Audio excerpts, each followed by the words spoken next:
I'm Apep, and welcome to anyone that's listening to us, and also happy festive season and happy end of the year. Happy Kwanzaa to anyone celebrating this year. So today we wanted to have a discussion from the Per TOT, talking about the celebrations, talking about our celebration, talking about end of year, and also talking about what we bring at home in terms of during this time of celebration. So the quest or the purpose of this recording is something very particular, and it's something very important, and it's really talking about how today we see the youth, we see young people, but also older people, not just young people, but we see how music and also the deprivation in music is going to the extent where, in movies everywhere we look, there's nudity, there's obscenity, and all the kind of things we don't want to expose children to. But yet, during this period of celebrations, the things we're gonna be using to help us celebrate, or the things that we're gonna buy to help us celebrate, or the things we're using, such as music or the food or anything, are either made or promoted by the very people who also promote those kind of behaviors that we don't want to have the children facing. But this is the case of this. Really, today the discussion is about why it isn't a shock to me anymore. Why I understand why we have this around us, and why it's no longer a case of not bringing the music or not bringing the obscenity in the house, but it's actually realizing that the obscenity were already in the families. Yeah. Do you want to share? Absolutely. That is a realization. This realization is tough to swallow. Absolutely. Tough to swallow because we have been taught something else, where the opposites were happening. At the extent we can say we've been blind and idiot. And what we're talking today is regarding to the Black community, especially what I like to call the Kush coming world, Congo world, Kush coming to Congo world. We have been taught such value, determinate value, based on respect, love, and many things. But what we're discovering today is that we lived in an artificial world based on lie. Absolutely. Where the opposite was actually happening. So we discover not a traffic, but a culture of deprivation. The culture of deprivation based on sex deprivation in this family, where you have old men sleeping with younger, old women, grown-up women sleeping with young boy. Let's call it what it is. You have uncles sleeping with nieces with their own children, and you have aunties and moms sleeping with their nephews, their own children in some cases as well. So this is abusing, because this is a case of you're using your position to abuse, to seep into the family. And I think the reason this is very hard, and it's something that's been in my mind, all day, was because when you hear about stories of abuse within the Black community or within any community, what you find is they talk about the abuse like it's a secret. So first of all, don't talk too loud, because instead someone may hear you.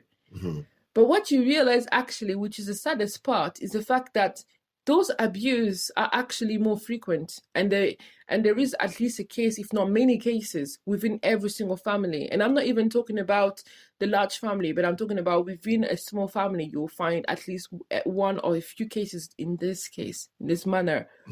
So the point was that initially you would think that when you go to church, so everybody comes, they bring their best clothes, and then they pretend to behave in a certain way. So to the young people, they tell you, do not fraternize, as they will say, among yourselves. Do not do not court each other, do not date, no sex before marriage, you will say to the young people.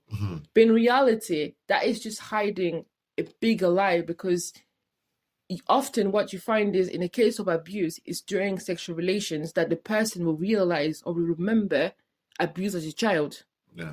So therefore, this is also a way of making sure the person doesn't remember. So forcing you don't have folks with before marriage makes that you don't, because what happened psychology, because we need to approach psychology when sexual abuse to arrive to a person, a young person, okay, because the people don't do sexual abuse on children, whether it is boy or girl. There are people who have been trained to those kind of things, and they've been trained to how to manipulate the psychology, the psyche of the person. So they do that with such a violence, okay? When an act is conducted with a violence to a very immature body, which is the body of a young age, a young person, the brain gonna shut down to perverse the sanity of the system, the neuronal system, the mind gonna shut down so that the person will not remember. So now, how do you keep that things going on? Actually, when you think about it, when you go into psychology, you can understand that imposing the no sex before marriage is the best way to keep that trauma unknown. Yeah. For the person itself. Is only when the person go into adult life, when he get married, start having sexual intercourse, that those memory gonna come back. But then what happened? You caught in a situation where you just don't want to go into it. Yes. You become a kind of specialist. When it's happened to someone, you can actually understand straight, but you not go out with it and you keep it yourself, and then you become part of the circle who have been abused and gonna be abusing because you perpetrate that because you're just gonna shut down. Because even evil is not born, evil is made. And the thing is, like, initially, and it has led me to believe that many of the conversations we were having growing up were actually a grooming, in terms of often what you will hear, and then I used to not be able to understand how, like, you will be in a room of women and you'll be in the kitchen or whatever, anywhere, doing something together, and then they would talk about a story of a young girl that was abused, and the reason they knew she was abused was because at a very young age she was shaving her private parts, for example. That's an example of the story. So she was shaving her private part to the extent of, but she was saying she was doing that for the liking of ex-uncle, right?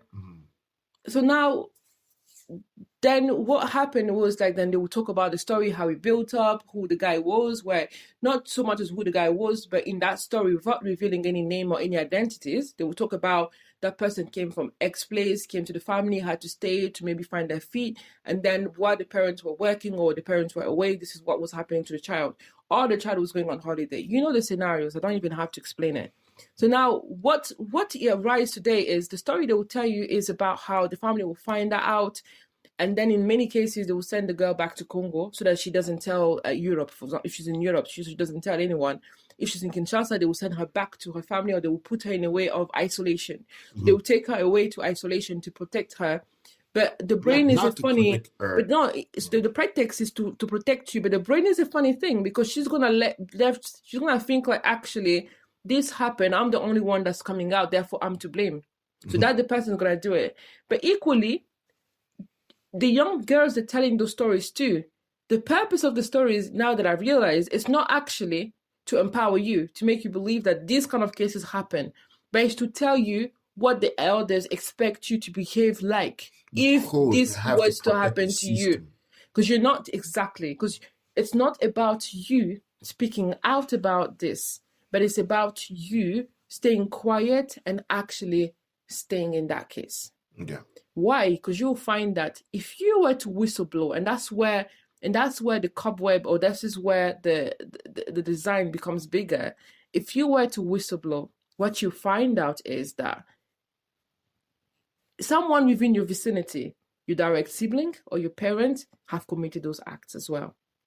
Therefore, the reason they're keeping your mouth shut, even though they understand that you've hurt, is because they know that if you were to reveal what happened to you, then it's gonna set a whole system of bombs exploding at the same time, where X person is gonna go to jail. So you're gonna find as a family that many people will be going down for having done those actions. If that makes sense, will be found out. Put it down the carpet. So the carpet. So then, by the time, the problem about it is everything has to be buried on the carpet, because now when you remove the carpet, there are loads of things buried. Now the thing is, if one thing comes out in the open, if one light is shed on the carpet, obviously you will realize that there are other things that needs to be removed from that on the carpet. So that's the case in many ways, and it's very sad, because when you realize this and you realize that these people, we're not talking about people who have no ideas about all this. No, we're talking about people who have witnessed it either firsthand, or growing up have had someone who's witnessed it, or even it was themselves or a friend or a family member. But yet, when a younger person will come through this, these are the very same people that will tell you to be quiet and just shut up. Yeah, that's the city. This kind of revelation, when you look into it, is scary, to see how deep it is, and how in aristocratic, the African aristocratic family is down to those kind of practice, where in houses, because let it call it what I say, because those kind of practice are pretty much linked to Freemason rituals, or to how you call it? I would just call it neo-occultist. Occultist, yeah. They are very occultist symbols that belong to the occult rituals and behaving. We know that for sure. And because it is a way of manipulation as well, and I think that's something that needs to be because added. there are forces that move in the shadow. There are forces into the shadow, and those forces in the shadow, to be able to reach the light, because in the light, there are certain part of the light that can be affected by the darkness. Okay, so the darkness can affect the light, certain part of the light. So for the darkness to be able to do that, it need a help. So the help come from the being behaving like shadow.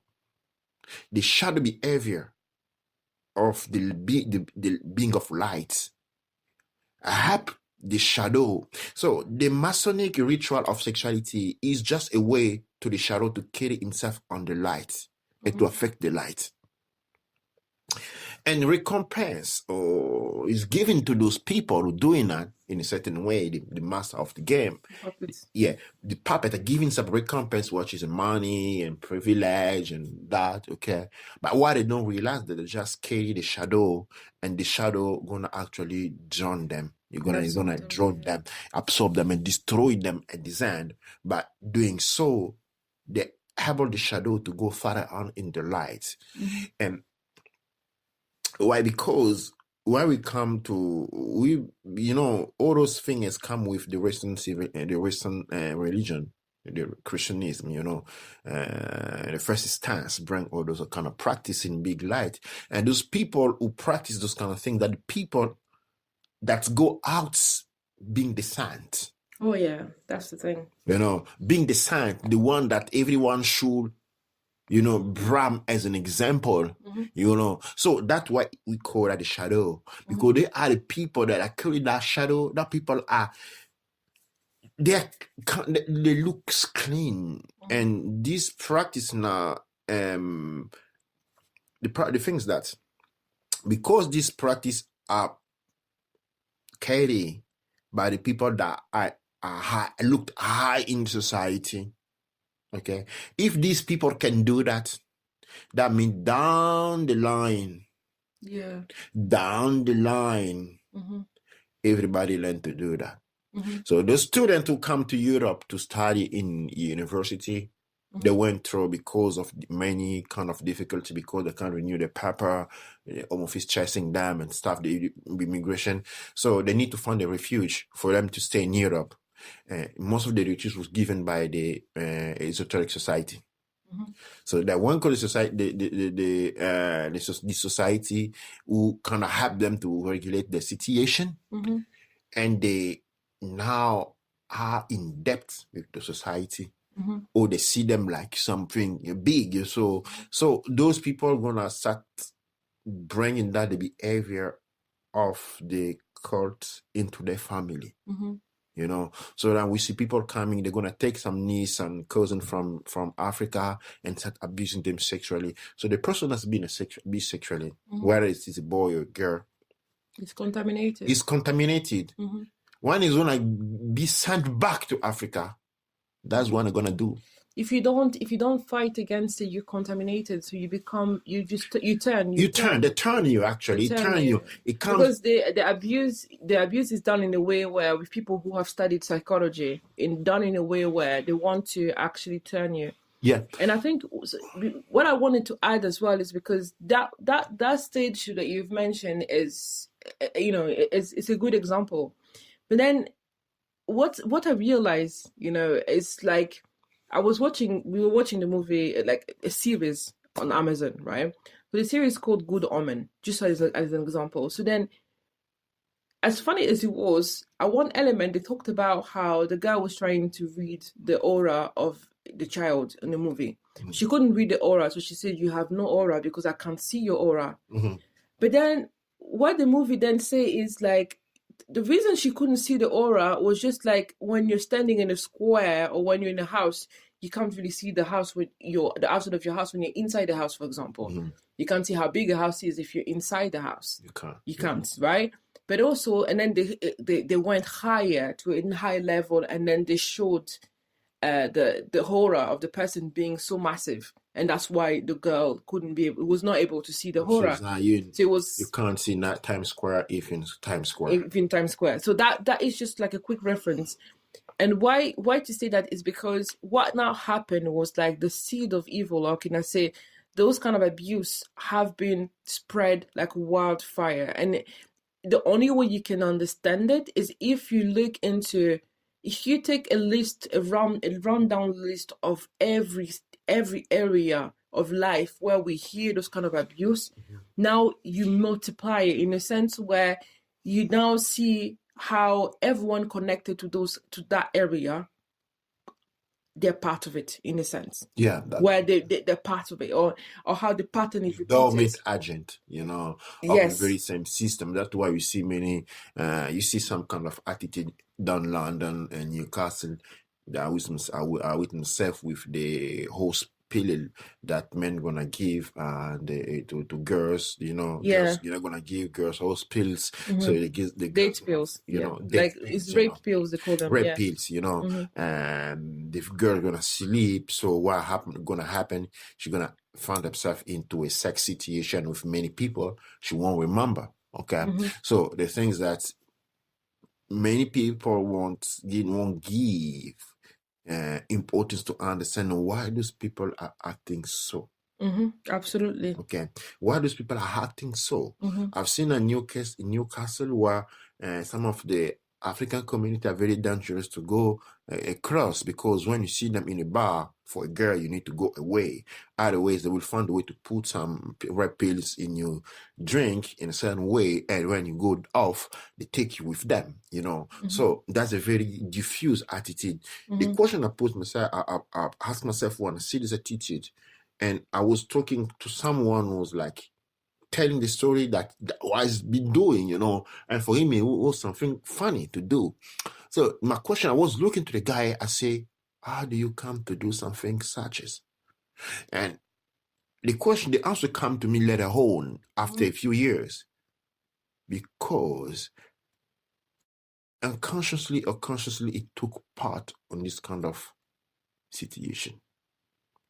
When a kid is 10 years old, 7-year-old, or even 3, is sleeping in a bedroom where sex abuse is happening to the next room or to the living.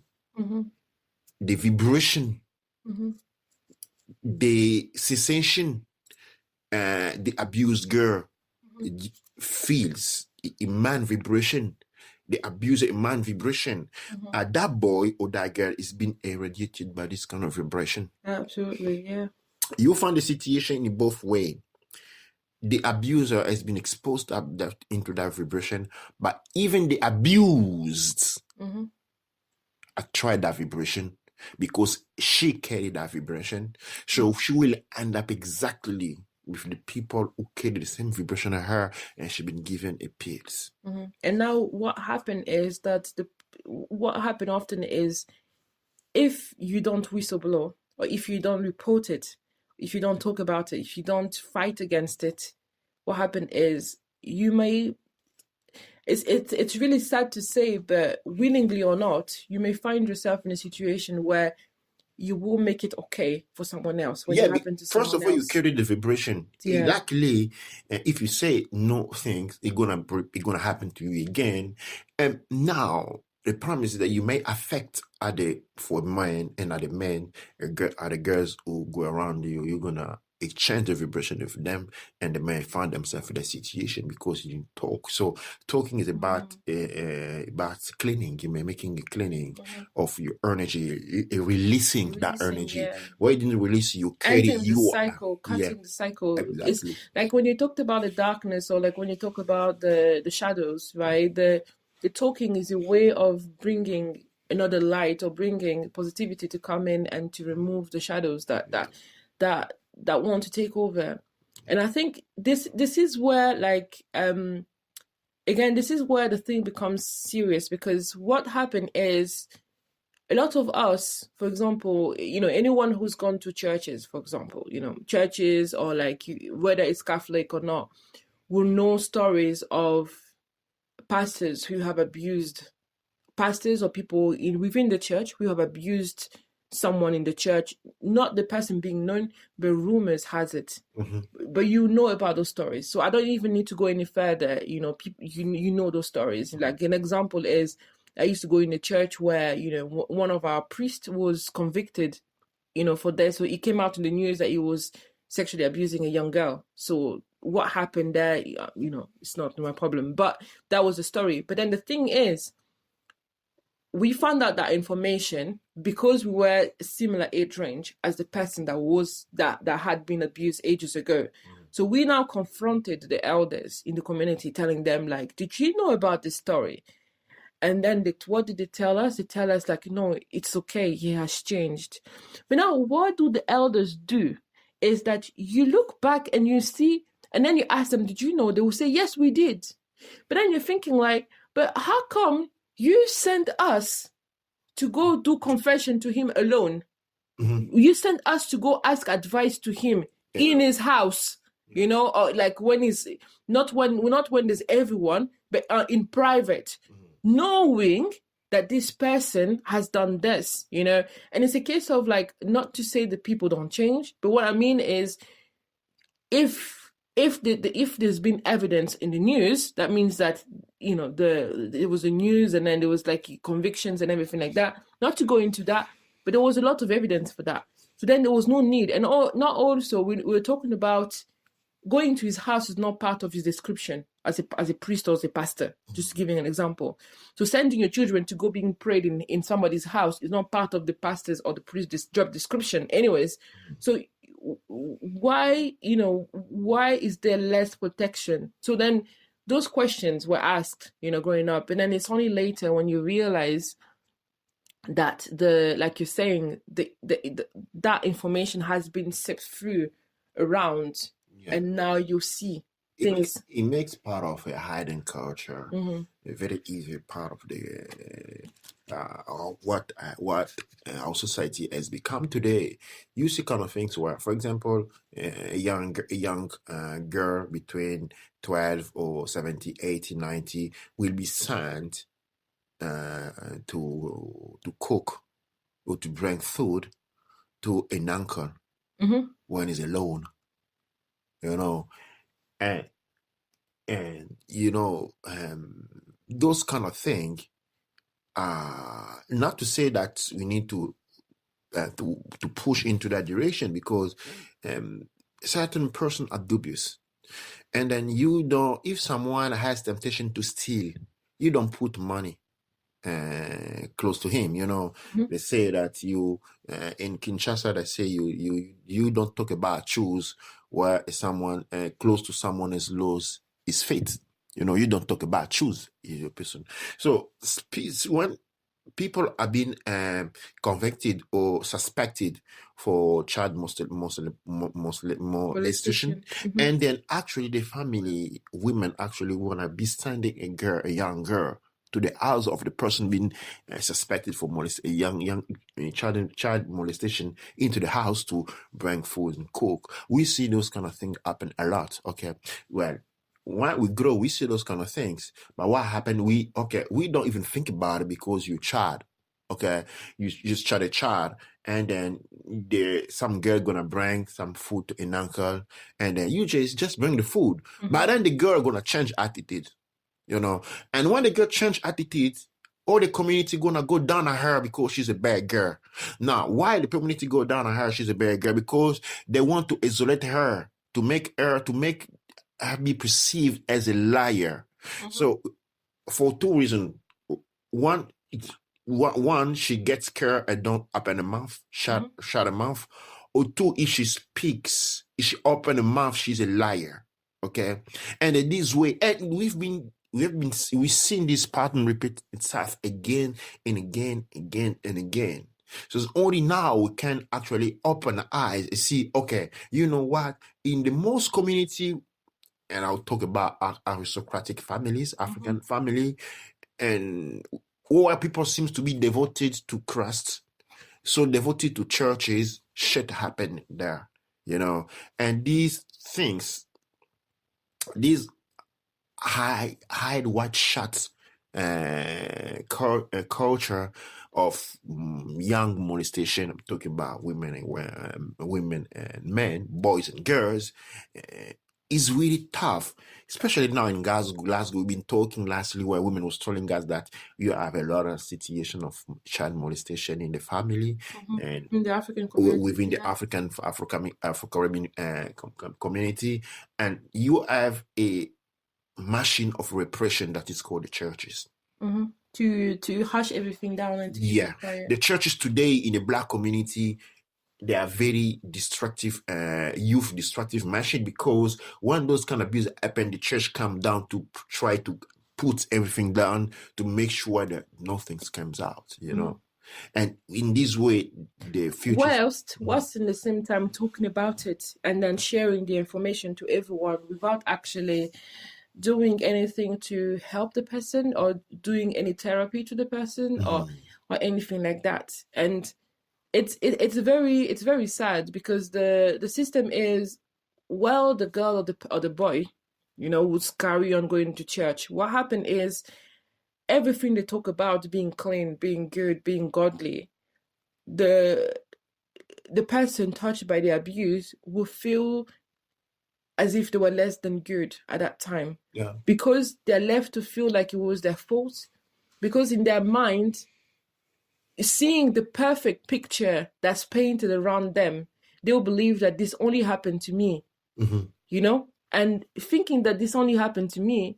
And if there's like 100 people in my church and this only happened to me, that means that there's something wrong with me. Something wrong with me. But yet, in actual fact, it's actually maybe a third of the church that's gone through it, but I wouldn't talk about it. Yeah. That wouldn't talk about it. That wouldn't actually give the advice to young people.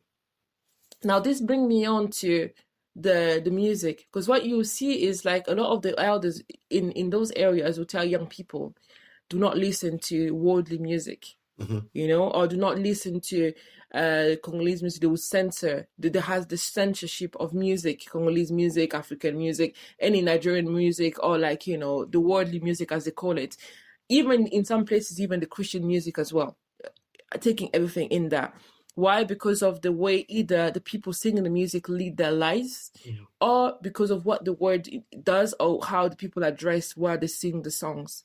Now, the thing that got to me was that actually, it's not the singers that are, the problem. The problem is that the community has fallen so bad. So the sense of community, sense of family has fallen so down that those abuses are actually woven within, because as opposed to having a system of breaking the abuse and protecting the children or protecting the people or the vulnerable adults or protecting anyone from that, because I don't believe that, as an adult it's easier. There's nothing put in place to protect people from that reality. But everything's put in place to stop you from saying anything, to stop you from whistleblower, to stop you from reporting any of those kind of issues, right? Yeah. Now, what happened is then they would tell the young people, stop listening to obscene music, stop listening to this, stop dressing up stop dressing up badly. But what you realize is actually those music are only reflecting what the society is. Yeah, has become. So you are only, so the society, we can no longer blame anyone, because anything that we receive as a community, as a society, is actually the reflect of what we are inside. Definitely, yeah, I agree. And I think now it's a realization that we have to understand that it's not that we have to stop listening to the obscene music, but rather we have to cleanse ourselves, in sense of we have to look into ourselves, and we have to make sure that if something like this happens, any cases of abuse, children deserve to have a voice to say when any behavior classifies an abuse, right? But also they deserve to have people who will stand by them and help them report and whistleblow. I think one of the cornerstone of this issue is culture. Yeah. So I won't play the hypocrite card saying that in African culture certain kind of things don't happen. But in African culture, there is what we call range of age. Okay, so something sexually may happen between boys and girls between 15 and 18. That the range.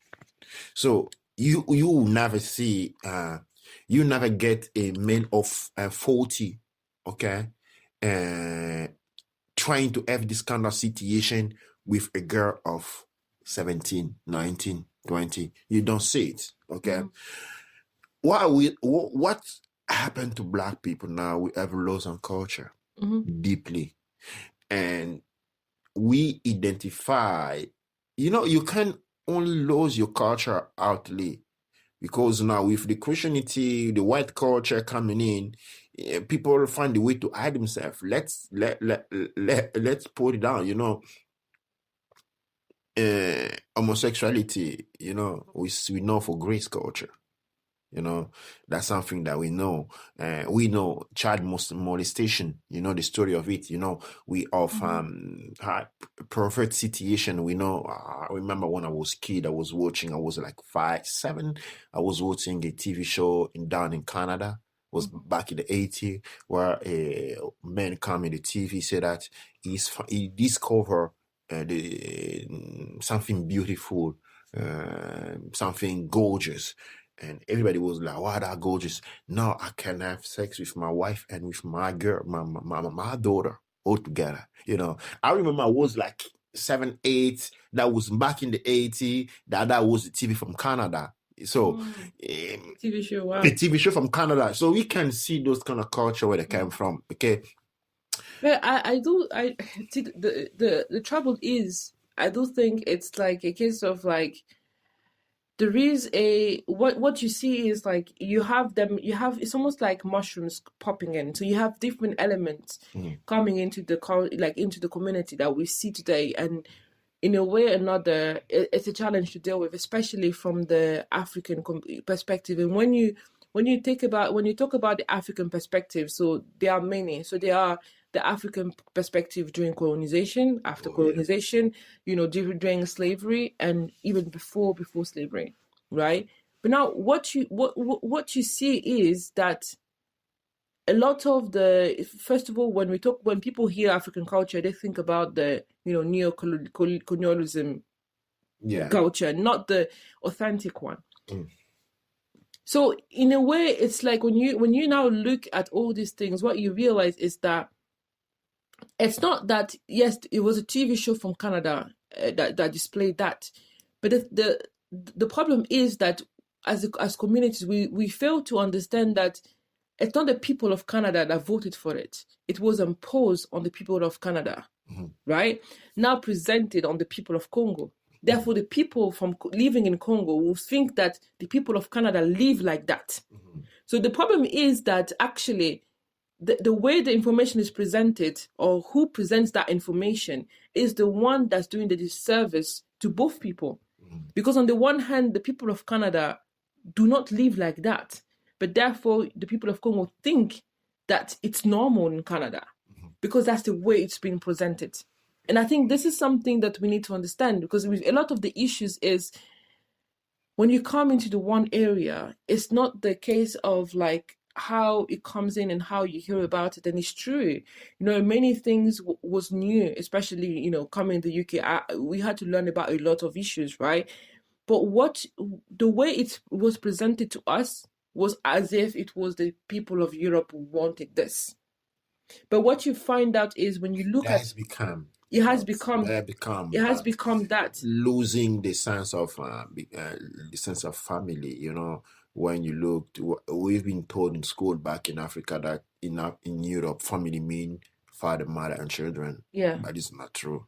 In Italy, people are fighting against it. In France, people are fighting against it. People are fighting against it, but we don't. We don't know. So that information, if someone do it, okay. I was talking like there was a Congolese musician, Kofi, who did a very, I don't know how I can call it, very push sexual video. Okay. And then the video was should have been censored. Stopped. It was censored, and it went to a legal battle. And as argument, he said, "Oh, in America they do it, so we can do that too." So that was the argument, and strangely, it wins, saying that okay, if America can be very pornographic in the video making, that means they are good. That means we can do that too. And I remember, and I was another musician, Felix Wazekwa, who came in and said that, yeah, I know that they do that too, but we have culture. It's not that if in Japan, when someone lost something, he cut himself, cut his guts, and then you're gonna do that too. If something happens, you're gonna cut your guts. You have this different culture, and what we see in our part, what is said, that the people who present themselves as the one to follow, the one who carry the culture most of the time, those are the ones behaving so. And so we living kind of in a lie, where people pretend to be one thing, and do something else. As the attitude, for example, of forcing girls, no sex before marriage, or that you can go out, you can do this. So a girl of 18 years old can't do this, what all the other do that.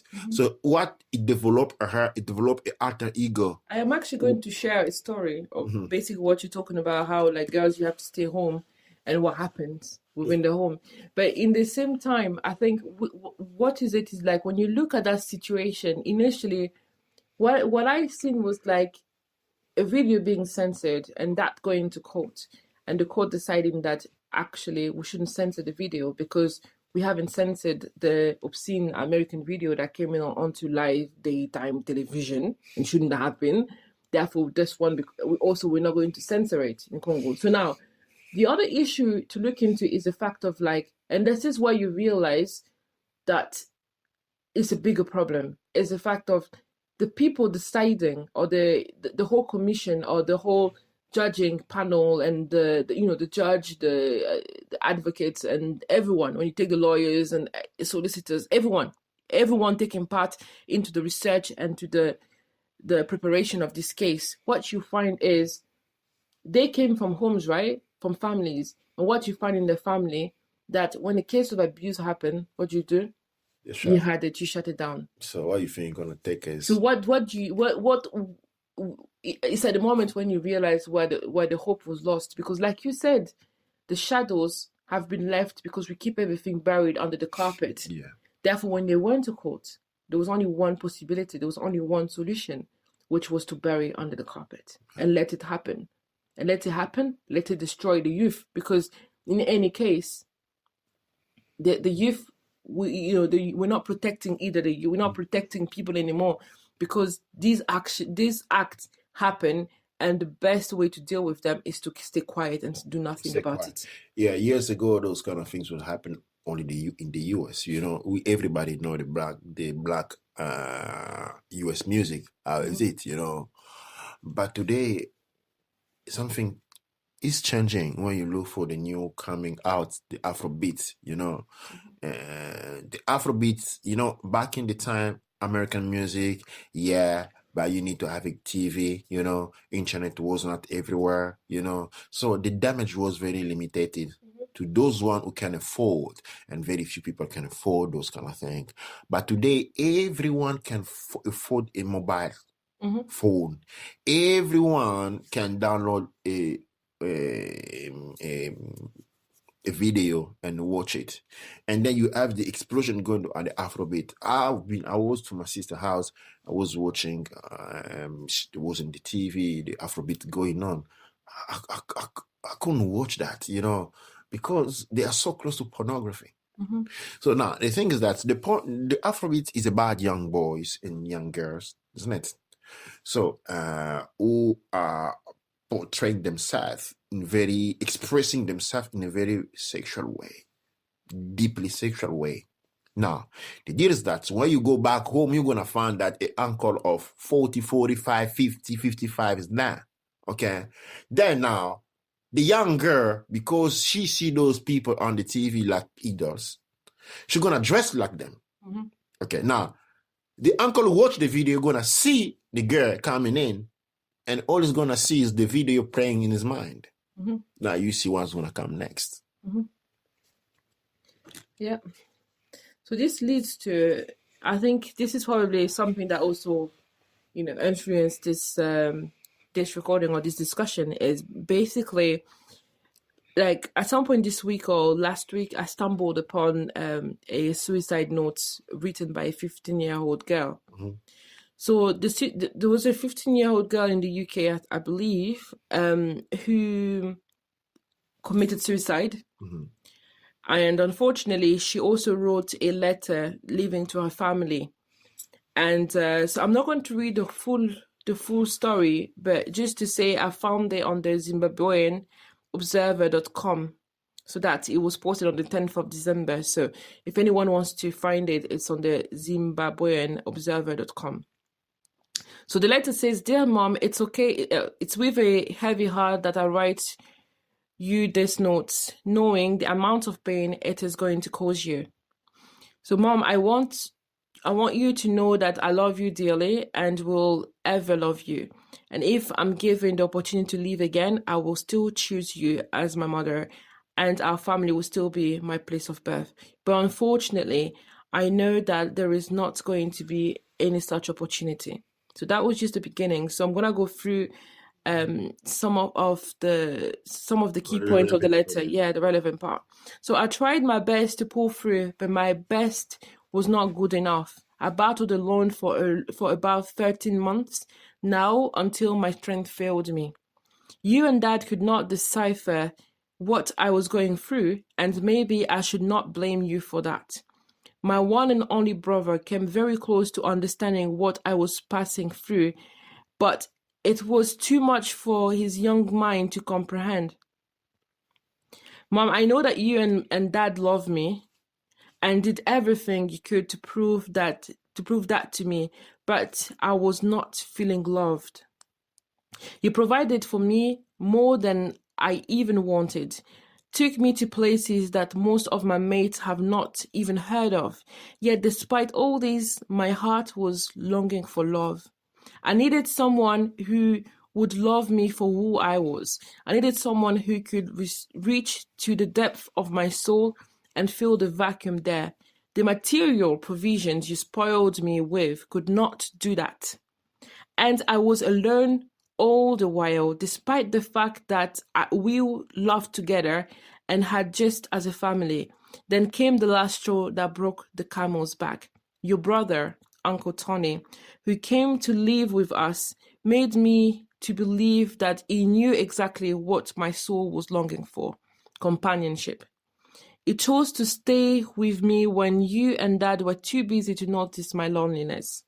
He tried to keep me company when I needed someone to talk to, but had only gadgets and teddy bears as my company. I was fooled to trust him, and he hacked into my foolishness. He did it perfectly and deeply. Mom, your brother raped me and used me as sex toy for 3 whole years. I expected you or Dad to notice, but none of you did. When he left our house last year, I was shattered because I had grown to fill the void of your presence with his dirty deeds. I couldn't complain because I was afraid to lose him. But when he eventually left for Canada, the magnitude of the emptiness in me became too heavy for me to carry. I struggled to forget those experiences, but I could not. My grades dropped in school, and you and Dad quickly arranged for a home lesson teacher. Mom, that singular act, instead of helping me, fueled what is about to happen to me a few minutes from now. The home lesson teacher you brought so much reminded me of Uncle Tony. And on several occasions, I felt like grabbing him and making him to fill the gap that Tony's absence created in me. Mom, I had to do this because I was lonely. Did you ever imagine what I was doing in my room all the time I stayed there alone? Couldn't you for once have gone out of your way just to spend some time with me so that we could talk? There are many things I would have liked to tell you, but I don't want to add to your pain. So let those other torments be buried with this undignified body of mine. Please make sure that my brother David doesn't get to the point where I am now. Also, tell your friends and colleagues who have children to find out what is happening with their beloved kids before it gets too late. Many of the things parents do in the name of showing love are not what the young ones need. I would have gone long hours before you would get to read this note. But one cheers things is that David is still there with you. Transfer the love you had for me to him. My bank details and the password to my phones, laptops, all in pieces of paper I dropped in the drawer of your dressing table. I miss you, and it pains me to empty the content of this bottle in my hand into my mouth, but I am constrained to do it all the same. Tell Dad and David that I love them. Tell our pastor that I will miss his sermons and long prayers. Tell my friends not to envy me. Goodbye, Mom. So that was a suicide note a 15-year-old girl dropped for her mother before taking her life.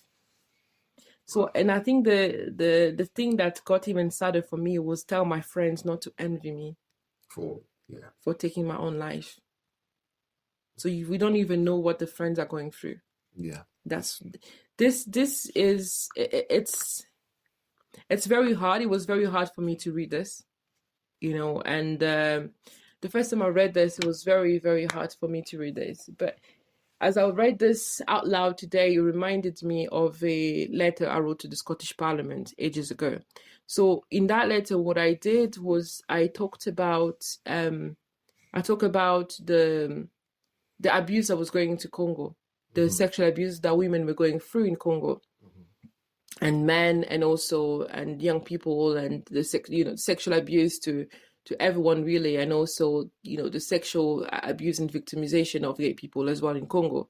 So I wrote against all that. So in writing about that, when I was doing my research, I remember my sister was next to me and she couldn't bear to watch the stories. I could barely bear to watch the stories of the women filmed talking about what had happened to them. And my sisters were too afraid to watch that they couldn't hear what was going on.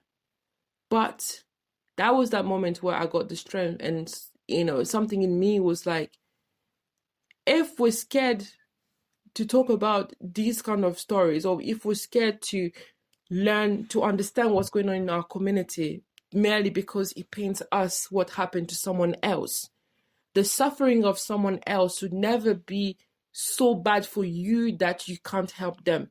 Mm-hmm. True. So this is what it reminded me of, and I watched those videos and I wrote the letter based on how I felt about when I watched those videos. But what it taught me was that when you hear about the suffering of others, let it not consume you. Mm-hmm. Because I know that what I read carries a lot of difficult emotions and negative emotions as well, because it's very sad. Yeah. But the point is, the sadness of others, of what the experience of others, shouldn't break you down. It should give you the strength you need to speak against injustice. Oh, yeah, that the letter brought me back to my youth, and then it brings up another reality. Brings me to another reality that today we're talking about the sexual abuse. But deep in deep, being sexual or not, abuse is abuse. Absolutely. And myself, just those are the kind of things that I don't usually talk about. But I attempted suicide 3 times in my life when I was a kid. Wow. Yeah, 3 times.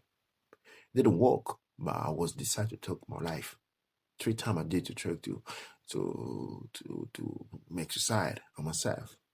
Because what you say, most of the time the adults pretend that if they give you something, they give you a house. My father used to say that you have a house to sleep in, and then you have a house, you have food, you go to school. That's everything is okay. Mm-hmm. But it's not. I grew up, my youth, my infance was full of suffering.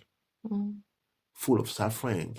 Not sexual abuse, but abuse, beaten, mistreated and stuff,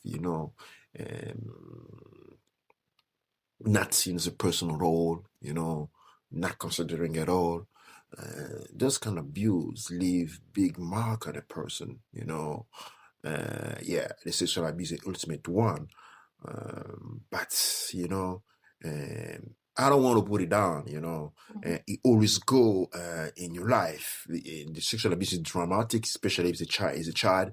The abuser is an old person. We talk physically, the impact is very, it's like you're fighting with a grown-up, the impact is big, too much, when we talk about the relation between body. But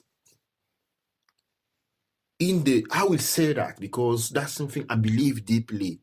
In the Black community, the post-colonial, the Black community coming out of colonization, we have lost love into the process. Mm-hmm. We have lost the meaning of love into the process of colonization, and we never regain it. Mm. What we pretend be love is interest. We say that, how do you know that your men love you if you buy you stuff? Mm. Isn't it? What I tell you, these men love him. You see it today, we see it portray. We see that in Emanuela. That he bought me rings, he bought me a house. That mean he loves me. So for the same go down in us. So they will ask you, do your father send you to school? Yes. Do your father provide you food every day? Yes. Do your father, give you clothes? Yes. That means he loves you. Why is it not? Mm-hmm. And that mentality is a mentality of lack of love. It's not we don't know. I experienced on my skin, and people of my generation are born in late 17, and I see not on my skin. And I always say that my parents say they love me, but this is not love they feel like. you a trophy to them because they got a child. You a trophy to them. You are good to portray And their out. friends don't have a child, so yeah, you a portray that makes them father and mother. That what I have you, but they are not interesting. I don't remember. I don't recall one time that my father come to me say, "Hey, young boy, what happened to you?" Because I was quite intense as a kid. I was intense. I have my reason, and if I have to go back again in that age, I will even be more intense. Yeah, I will even be more trust. I will triple the intensity I has. But everybody was talking about me. Yes. Everybody was talking about me, be the bad kid, be the one who doesn't listen, be the one, but no one ever come to me to say, "Hey, young man, what's up?" What's up? Yes. Apart from my uncle Okilo was doing that, but he was a military. It was not in and off, It was not that constant, But I can't remember. All the family we had, uncle, auntie, and stuff. No one actually come to say to you, "Listen, what's going on? Can you explain me why you behaving this way?" Not, and this is failure to show love. It's failure to show love, and as a community, and the drop in grades, in my little experience, in my 30 years on this earth, what I've seen is there hasn't been a case of a child who consistently had great grades and dropped the grades that wasn't driven by something. Oh, yeah. It's not about studying. You don't need, if someone drops the grades, they don't need to study harder. If someone was doing fine and all of a sudden they're not doing fine anymore, they don't need to study harder. There's a problem. There's something in hidden behind it. And I can give so many examples because I've seen a friend of mine who the drop of grades was because actually while we were going through our first, or I should say it was not the first but the second major exam in our life in school. That was, we were, I think, in 5th year or something. So in 5th year, meaning that we were about 16, probably around 16, 17. And we were going through, no, 16. So we were going through the exams. So it was the year before, it was one of the year before so it was 2 years before university for anyone, so that everyone in the world can understand. So we were 2 years before university. So we were going through the exams. But those exams were very determinative because already at that time you could qualify for university, and then you could take a year out, or you could stay on to study, or you could go straight away in university. That's how the system in Scotland works. So during those exams, the first year she smashed the exam. We all smashed it, So it was we had our little group, so we smashed the exam the first year. The first time we did exams. So this second year, so we had these exams, and then. So I had, actually, now that I think of it, there was a few of my friends with different situations. So one of them, particularly, when she did her exam, it was a prelim, it was a test exam.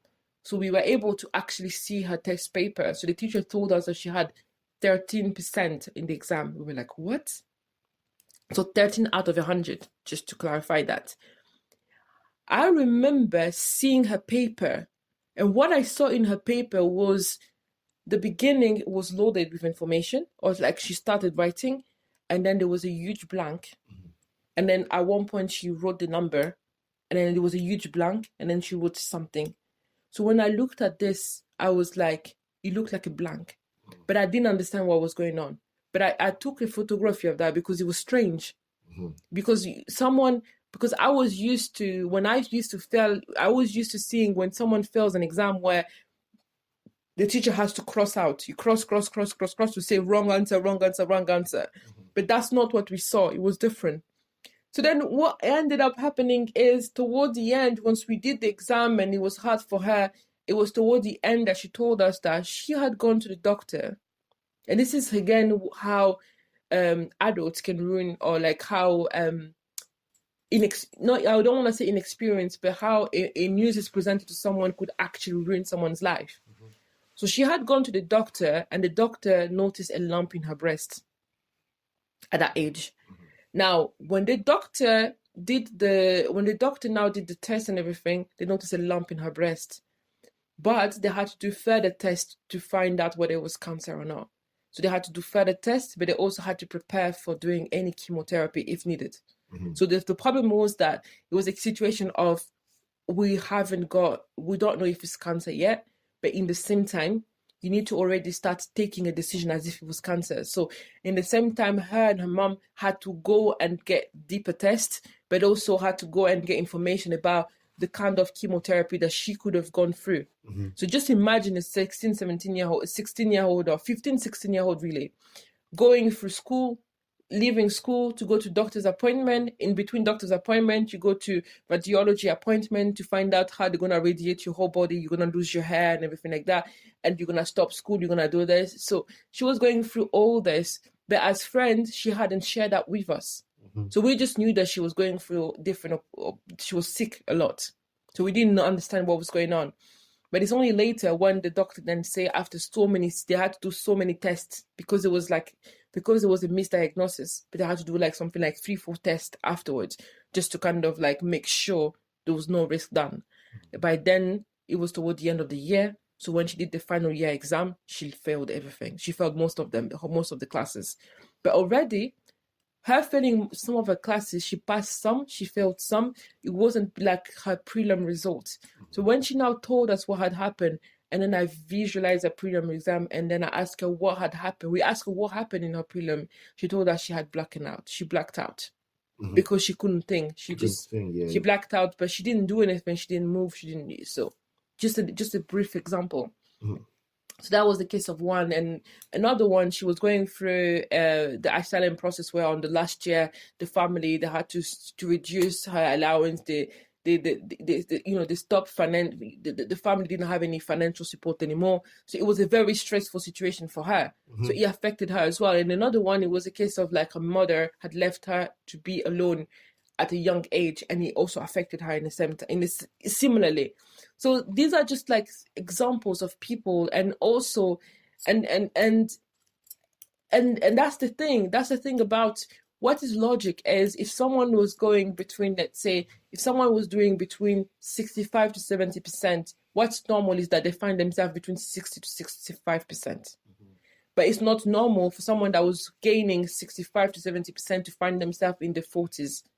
It's not, that's fine. But it's even impossible when that person finds themselves in the 9, 10 to 14, this and that. Because if you find someone that does an exam and gets 20% or less, apart from university level, because they can be quite crazy, but within school level, if someone does an exam and went to school every single day, 90% of the time, and then they end up having 20%, for that whole year that they attended to, there's a deeper problem. Yeah, I reckon myself.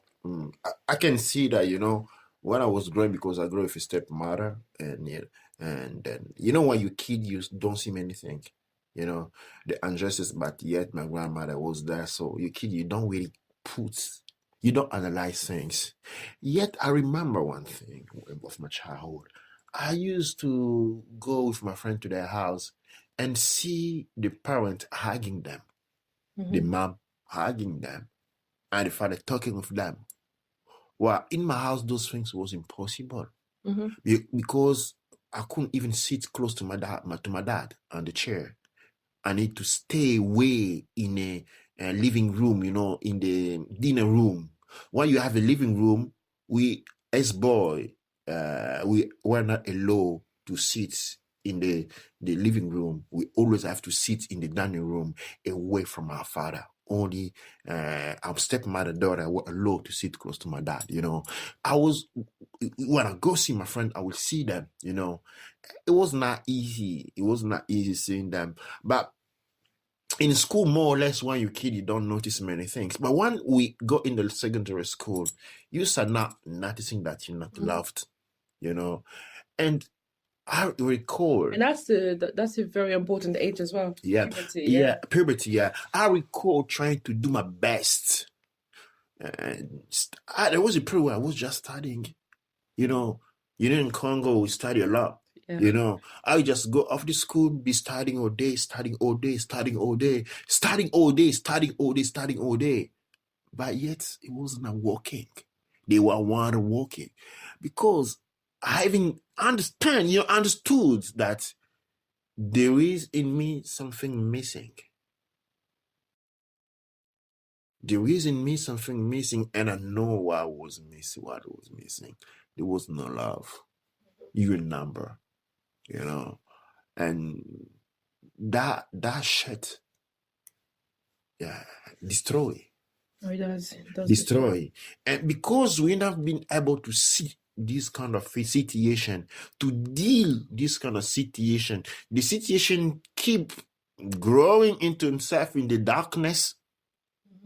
And there we have it now as a bomb,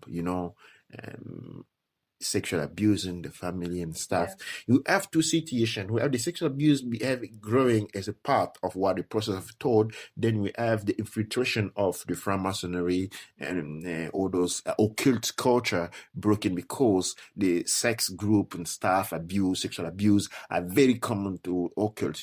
That the bars occult is in. Talking about it, actually, there was something when I read this that actually gave me some alarm bells. Was that when she was describing the abuse, of how after the abuse with her uncle, now they got her a tutor to come to the house, that had to come and teach her. And what she found was like she found herself like attracted to the tutor. Being a kid, she was attracted to the tutor. That reminded me a story of when a story you told me ages ago, when you were teaching a child of a dignitary somewhere. Yeah. Not to say anywhere. So then what happened is, like, a lot of the adults were placed in areas where, and this is probably an awareness raising as well. And it's a case of like, what happened is like, and there's a reason why there's a legal age of consent, because anyone who's underage, basically 18, 21 in some places, 16 in some places, but anyone that's under 18 in most cases, if they approach, especially a 15-year-old approaching an adult, or a 14-year-old approaching an adult, what you have is for her to think that it's okay for her to even approach that, is because another adult had made her believe that that was okay. That was okay, yeah. So the thing is, this is a fact of like, because many people will be like, oh yeah, she told me she was 16, or she told me she was 18, but she was a kid. But the thing is, you always have to understand that in cases like that, you have children then showing a weird behavior, because that's also it's a cry for help. But it's a cry for help, but they don't know how to articulate the cry for help. And anyone who sees the cry for help should definitely talk to the parent or talk to someone. But they should always say something. Because one of the things that I remember I did tell my family was that if ever I hear you discuss this kind of, if ever I hear you discuss any issues of abuse or sexual abuse around me, if I'm able to identify who the person is, I'm going to report it. Yeah, most of the time, the problems now in our community, when you go to a parent to say, listen, Dad, what your daughter is coming forth, the one thing they're going to do is just beat the girl. Absolutely. And that's it. They will never go, okay, maybe we should find a psychologist to the girl. Someone can help her. They will never have the approach. The approach will be, oh, that a bitch, she's coming bitch. Okay, beat her up so you never do it again. Not understanding the inner process. The inner process. In a human being, we have millions of process, that bring forth a certain attitude to a person, So it's pained me to say that the Black community, we kind of very late into understanding the human psyche, into understanding psychology, and even into understanding life. at all. We're very backward. And as a result, we have this because we don't understand we're coming out of other world. We just embrace everything because of that core problem, and then we end up in a very difficult situation. And who's paying the price? The youth, because as we speaking, eventually many kids are going through the same trauma again and again and again. Many kids find themselves on the road or on the street due to this behavior.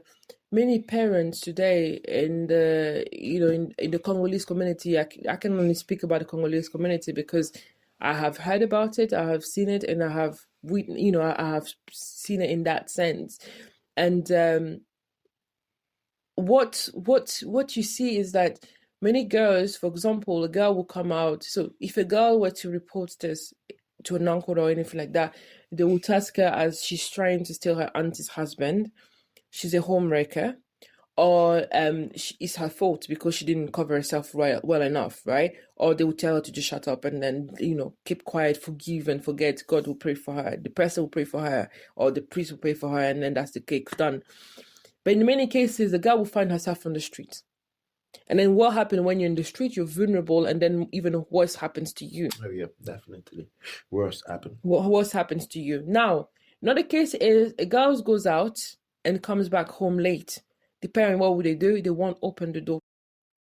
So in conclusion, I think we need to speak out about what is wrong within the community. What do we want to fix, and what do we want to see better? Because we need to come together in order to be able to come up with new ways of doing things and new ways of finding possibilities, but also of finding solutions to make sure that actions that we think are not dignifying for our community, or we think are not right for our community, shouldn't happen in that sense anymore. So thank you very much for listening to us today. Thank you very much for hearing about what we've talked about. And if you've got any solutions, or if you think there are different ways this needs to be done, do not hesitate to contact us so we can have more of an understanding of how we can get our community better. But the most important thing is that young people deserve to have a voice, and young people should be listened to. Thank you very much. And so, as we listen to our music that we are accustomed to listen to, and as we promote the very same elements that bring deprivation in our community, especially at the end of this year, we need to reflect and think about the better future, the better world that we want to leave our children, and how we can actually bring upon those very elements that would help to strengthen the community, change and eradicate all the elements that doesn't dignify us within the community. Duat ne chair, duat amon ra, duat neb chair.